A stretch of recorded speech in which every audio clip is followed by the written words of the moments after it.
Evangelio del día sábado 20 de septiembre de 2025. Sábado de la 24ª semana del tiempo ordinario. Lectura del Santo Evangelio según San Lucas, capítulo 8, versículos del 4 al 15. En aquel tiempo mucha gente se había reunido alrededor de Jesús y al ir pasando por los pueblos, otros más se les unían. Entonces les dijo esta parábola. Salió un sembrador a sembrar su semilla.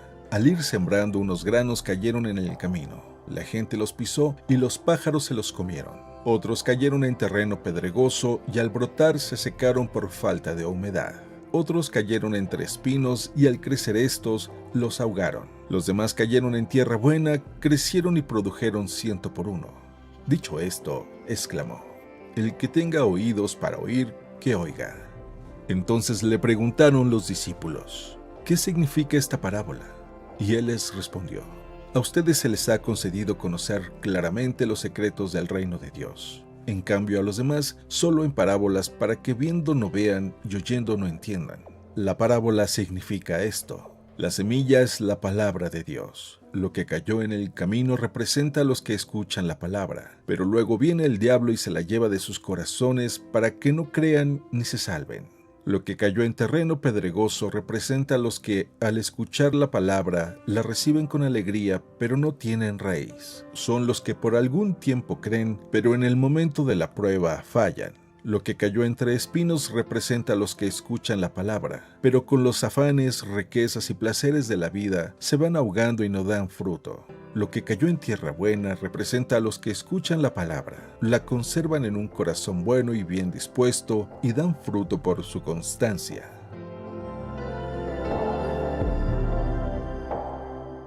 Palabra del Señor.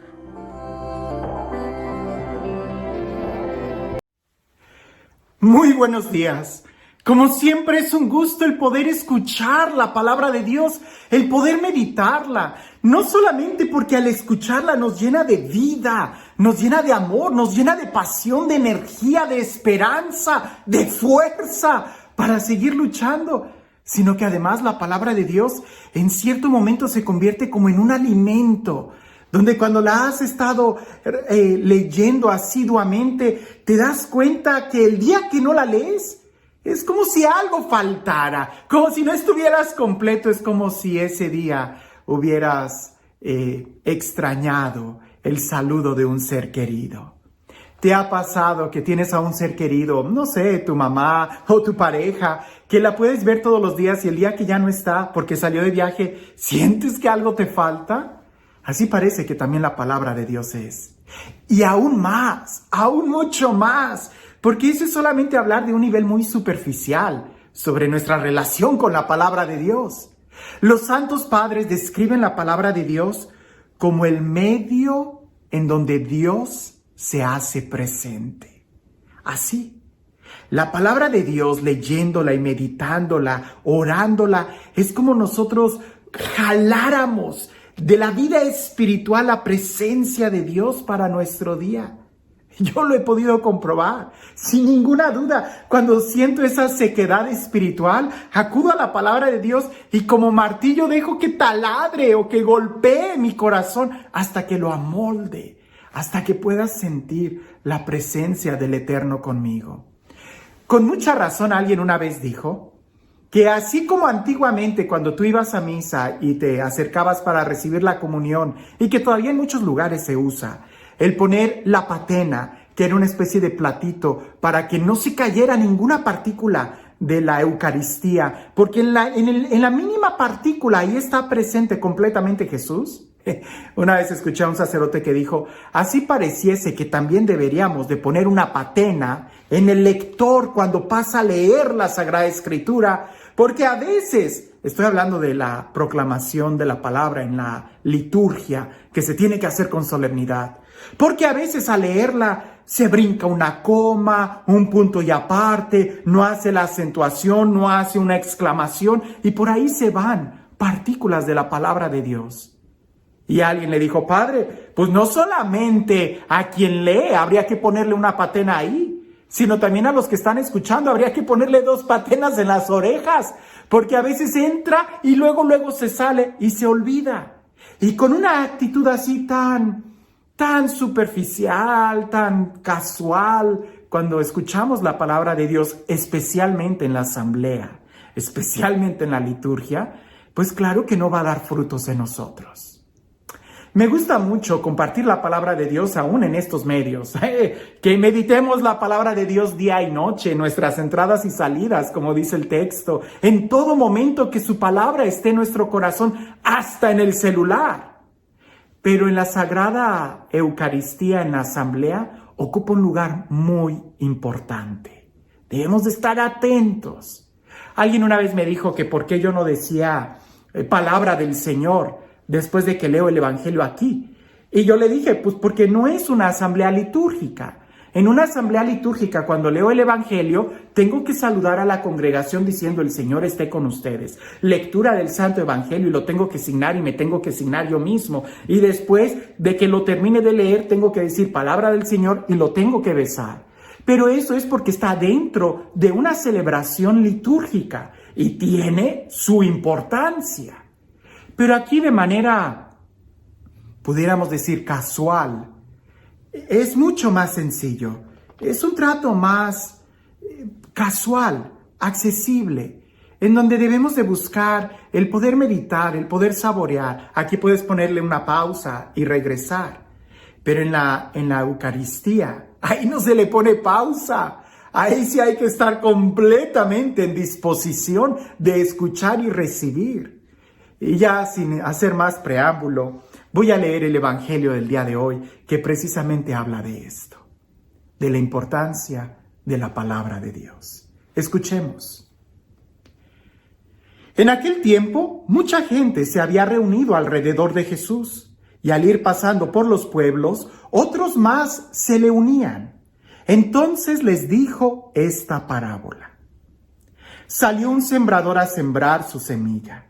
Al ir sembrando, unos granos cayeron en el camino. La gente los pisó y los pájaros se lo comieron. Otros cayeron en terreno pedregoso y al brotar se secaron por la falta de humedad. Otros cayeron entre espinos y al crecer estos los ahogaron. Los demás cayeron en tierra buena, crecieron y produjeron el 100 por 1. Dicho esto, exclamó: el que tenga oídos para oír, que oiga.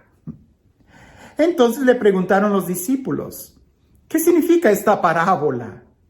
Y él les respondió: a ustedes se les ha concedido conocer claramente los secretos del reino de Dios. En cambio a los demás solo en parábolas, para que viendo no vean y oyendo no entiendan. La parábola significa esto. La semilla es la palabra de Dios. Lo que cayó en el camino representa a los que escuchan la palabra, pero luego viene el diablo y se lleva de sus corazones para que no crean ni se salven. Lo que cayó en terreno pedregoso representa a los que, al escuchar la palabra, la reciben con alegría, pero no tienen raíz. Son los que por algún tiempo creen, pero en el momento de la prueba fallan. Lo que cayó entre espinos representa a los que escuchan la palabra, pero con los afanes, riquezas y placeres de la vida, se va ahogando y no dan fruto. Lo que cayó en tierra buena representa a los que escuchan la palabra, la conservan en un corazón bueno y bien dispuesto y dan fruto por su consistencia. ¿Cuántas veces nosotros no hemos preguntado, ¿qué tengo que hacer para entender la palabra de Dios? ¿Qué tengo que hacer para que se conserve en mi corazón? ¿Y qué tengo que hacer para que dé fruto? La respuesta es volver a la palabra de Dios una y otra vez, tenerla en nuestro corazón. Esta parábola es muy importante porque nosotros a veces nos encontramos en esa categoría de que escuchamos y no entendemos, de que por más que vemos, no vemos. Y es que cuando tenemos esa situación, no cabe duda que tenemos que volver a la palabra de Dios una y otra vez hasta que la palabra nos grite y rompa nuestra sordera. Porque muchas veces nosotros nos acomodamos de tal manera que queremos que la palabra diga algo, cuando más bien nosotros debemos de ser totalmente dóciles y dejar que la palabra diga lo que ella quiere decirnos. Por eso muchas veces estamos con esa actitud de sordera, de no entender, porque tenemos nosotros que dejar que la palabra entre y entre y entre y entre. Tenemos que rumiarla, tenemos que hacer un esfuerzo. Si no, pues ¿de qué se va a tratar? No se trata de enlistarnos en un partido político, por decirlo de alguna forma, ¿no? En algún meeting, de alguna manera exterior, de que nos convenzcan de que, sí, esta es una verdad o esta es la mejor forma de vivir. No, la palabra de Dios está mucho más allá de simplemente mostrarnos una cultura. Es palabra de Dios, es alimento y nos debe de confrontar. Por eso nosotros tenemos que hacer el esfuerzo de poder recibir o de dejar que la palabra entre a nuestro corazón. Esta parábola es muy buena porque incluso Jesús la explica, y aunque es muy sencilla, habla de 4 tipos de terrenos y hay que describir y descubrir cuál es el nuestro. Nuestro corazón es ese terreno. El primero es aquel que la palabra cae como en el camino, vienen las aves y se la comen. Jesús explica. Es aquellos que escuchan la palabra, pero se les olvida, que la oyen, ni siquiera le prestan atención. Y dice que es el diablo el que viene y se la quita. Y ojo con esto, porque es verdad que el diablo nos va a distraer. Cuando tú estás en misa y vas a escuchar la palabra de Dios, no falte que ahí pase una mosca, que un niño grite, que alguien llegue tarde y te diga con permiso, y ya te distrajo. Ahí pudiéramos decir que es el diablo, una distracción, pero es solamente una característica. Hay otras distracciones que ya no dependen del diablo, sino más bien de nuestra falta de conciencia en el momento de hacer que la palabra se cultive en nuestro corazón. En la primera podemos culpar al diablo. ¿Qué es lo que tienes que hacer? Pues prestar más atención, que no te arrebate, que no te distraigan de ese momento en el que vas a escuchar la palabra de Dios, poner todo tu interés.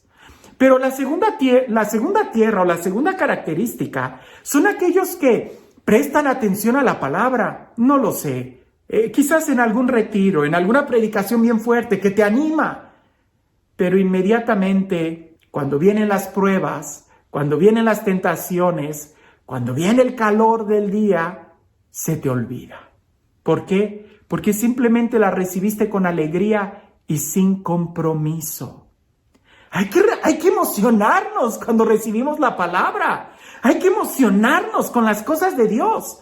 Pero no hay que dejar todo solamente en un nivel de emoción. Hay que comprometernos. Porque si no nos comprometemos con la palabra que recibimos por aquel momento de mucha alegría, pues cuando vengan las pruebas, simplemente vamos a dejar que la palabra se agote, se extinga, se seque, porque no ha hecho raíces. Y ahí no hay que echarle la culpa al diablo. Ahí es nuestra falta de compromiso. Palabra que a muchos le tienen miedo. Pero el tercer terreno es aquellos que reciben la palabra y tratan de comprometerse con la palabra, ¿verdad? Tratan de escucharla, de ser asiduos, pero al mismo tiempo que reciben la palabra, también reciben muchas otras cosas. Reciben el afán del dinero, el afán de las riquezas. También reciben muchos placeres. Y así como se preocupan por escuchar la palabra con un oído, pudiéramos decir que el otro oído, también tratan de escuchar las tentaciones de este mundo. Y si se trata de hacer una competencia entre estar recibiendo la tentación y al mismo tiempo querer recibir la palabra de Dios, créeme, vamos a terminar eligiendo lo peor. No se puede servir a dos señores, porque al más importante se le va a terminar despreciando. Si tú pones en la misma mesa, pudiéramos decir, la palabra de Dios, un manjar, contra chatarra, que son las tentaciones, terminas despreciando el manjar. ¿Cómo pretendes servir y prestar atención a la palabra de Dios al mismo tiempo que le quieres prestar atención a las tentaciones, a las seducciones, a las preocupaciones del dinero? Terminarás dividiendo tu corazón, y al dividir tu corazón no se lo das completo a la palabra, y al no dárselo completo a la palabra terminas eligiendo mal. Como te das cuenta, en este terreno tampoco hay que echarle la culpa al diablo. Es simplemente una falta de atención nuestra el poder escuchar completamente y celosamente la palabra de Dios. Y el cuarto terreno es aquel que es bueno. Y vienen algunas características que el Evangelio menciona. Los que escuchan, los que conservan la palabra en un corazón bueno y bien dispuesto. Y entonces dan fruto por su consistencia. Y pudiéramos durar mucho tiempo hablando de cada verbo y de cada característica. Lo que consiste el saber escuchar. Lo que consiste el conservar. Trata de conservar la palabra de Dios. No lo sé, el día de hoy puedes ver y volver a ver y volver a ver un video, una predicación, leerla, volver a leerla, volver a leerla. Cuando yo estaba en el grupo de jóvenes de adolescentes, nos pedían que incluso en la mañana leyéramos el Evangelio del día y agarráramos una frase que nos gustara y que tratáramos de memorizarla o pegarla en una de esas post-its en nuestro cuaderno, que la escribiéramos en la primer línea de cada página de la libreta que llevábamos en la escuela para que no se nos olvidara. Es nuestra responsabilidad el conservarla. Nadie lo va a hacer por ti. Tú lo tienes que hacer, conservar, tener un corazón bueno, no dividido, no tratar de al mismo tiempo escribir ese texto bíblico y estar viendo material o estar leyendo material que va en contra de la palabra de Dios. Eso no se puede, va a terminar extinguiendo lo que es algo bueno. Y tener un corazón bien dispuesto. No tuerzas la palabra de Dios. Deja que te diga lo que te tenga que decir. Va a haber momentos en donde nos va a regañar. Va a haber momentos en donde vamos a llorar y vamos a derramar lágrimas si en realidad dejamos que Él nos hable. Hay que tener un corazón bien dispuesto y entonces va a dar fruto. Pero no va a dar fruto por una sola vez que la hayas leído. El texto dice por su consistencia. Y consistencia significa permanecer, perseverar día con día, día con día. No de vez en cuando, sino todos los días. Ser consistentes. Daremos fruto. Y te darás cuenta que, como dice San Pablo, es una espada de doble filo para defendernos, pero también es alimento. Es miel, es luz, es sabiduría, es vida, es consuelo, es fuerza, es presencia de Dios. ¿Cómo podemos saber todo esto? Atrévete, haz la prueba y verás qué bueno es el Señor. Y este Dios que se nos da en su palabra, el Dios que nos habla, el Dios que nos cuida, el Dios que nos acompaña, el Dios que incluso habla nuestro propio idioma, que sea Él quien el día de hoy nos bendiga, en el nombre del Padre, del Hijo y del Espíritu Santo. Cuentan por ahí que había un monje, un novicio que acababa de entrar al monasterio y continuamente le preguntaba al abad, al Padre Superior: Padre, dígame, ¿cómo puedo experimentar la presencia de Dios? ¿Cómo puedo crecer en mi vida espiritual? Y el abad lo ignoraba. Y aquel monjecillo iba y le volvía a decir y le volvía a insistir: Padre, por favor, dígame, ¿cómo puedo entrar a la presencia de Dios? ¿Cómo puedo entrar Y el abad lo ignoraba. Un hombre solemne. Hasta que un día fueron a bañarse al río. En aquel entonces no había todavía regaderas. Fueron a bañarse al río. Y el abad se acercó a aquel monje y por la parte de atrás lo tomó de los hombros y lo sumergió en el agua. Y lo dejó ahí mucho tiempo hasta que el hombre, aquel estaba metiendo manotazos. Y ya cuando se estaba haciendo los manotazos más débiles porque ya le faltaba oxígeno, el abad lo saca del agua y lo lleva a la orilla. Y aquel monjecillo está tosiendo todo el agua y no entendía muy bien y se le queda viendo al abad así como diciendo: ¿qué pasó? Y el abad le dice: cuando tú estabas abajo del agua, ¿qué era lo que más deseabas? Y él dijo, aire, respirar. Y el monje le decía, ¿tenías ganas de comer? Y aquel le dijo, no, yo quería respirar. ¿Te sentías cansado? No, yo quería respirar. ¿Tenías ganas de quejarte, de pelear, de preguntar el por qué? No, yo quería respirar. ¿Tenías algunas dudas filosóficas? ¿Qué era lo que pensabas cuando no pensaba en nada? Solamente quería respirar. Y el abad le contesta, cuando así de grande sea tu deseo en buscar la presencia de Dios, la tendrás. A veces nosotros queremos experimentar la presencia de Dios con leer 2 páginas. Eso no se puede. Tenemos que desearlo con todo nuestro corazón y eso solamente se va a notar en nuestra perseverancia. El que persevera alcanza y Dios tiene mucho más deseo de saciar tu vida que lo que tú tienes de que Él llegue a ti. Pero Dios no te va a obligar. Esa es nuestra decisión. Que tengas un excelente día.